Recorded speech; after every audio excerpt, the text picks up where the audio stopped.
ঈদের দিন যদি না আসি আমরা, মনে হয় না ঈদটা ঈদের মতো হয়েছে। পবিত্র ঈদ উল ফিতর উপলক্ষে কুমিল্লার পর্যটন কেন্দ্র ময়নামতি রানীর কুঠিরে ভিড় জমিয়েছেন বিভিন্ন নানা বয়সী মানুষ।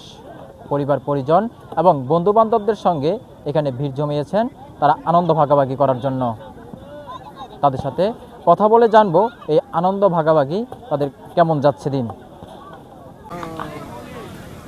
পবিত্র ঈদ উল ফিতরকে কেন্দ্র করে কুমিল্লার ঐতিহাসিক ও দর্শনীয় স্থান ময়নামতি রানীর প্রাসাদে দর্শনার্থীদের উপচে পড়া ভিড় লক্ষ্য করা গেছে। ঈদের আনন্দকে আরও প্রাণবন্ত করে তুলতে সকাল থেকে পরিবার পরিজন, বন্ধু বান্ধব ও স্বজনদের নিয়ে বিভিন্ন এলাকা থেকে মানুষ এখানে ঘুরতে আসেন। ফলে পুরো এলাকা জুড়ে সৃষ্টি হয়েছে আনন্দঘন ও উৎসবমুখর পরিবেশ। ঐতিহাসিক নিদর্শন ও প্রাকৃতিক সৌন্দর্যে ঘেরা স্থানটি ঈদের ছুটিতে ভ্রমণ পিপাসু মানুষের অন্যতম আকর্ষণ হয়ে উঠেছে।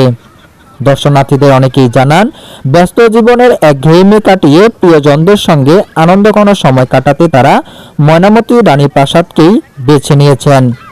আজকে হচ্ছে ঈদ উল ফিতরের প্রথম দিন।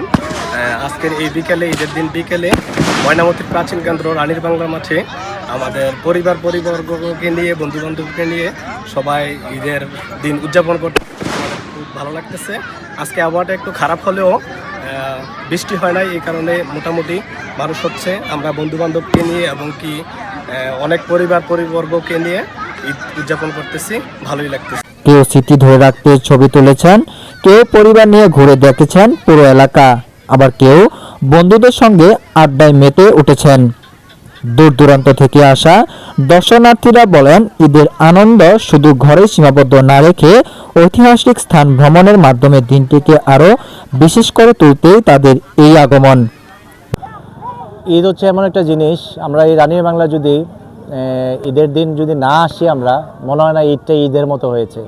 এই বন্ধুবান্ধব সবাই আমরা একত্রিত হই, এই একটা দিনে আমরা সবাইকে নিয়ে এই রানীর বাংলায় ঘুরতে আসি। বিশেষ করে তরুণ তরুণী ও শিশুদের উপস্থিতি ছিল চোখে পড়ার মতো।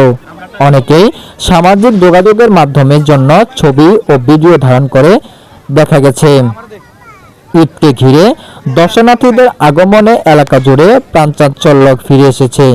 বিভিন্ন অস্থায়ী দোকান ও খাবারের স্টলে দর্শনার্থীদের ভিড় লক্ষ্য করা গেছে, যা ঈদের আনন্দকে আরও প্রাণবন্ত করে তুলেছে।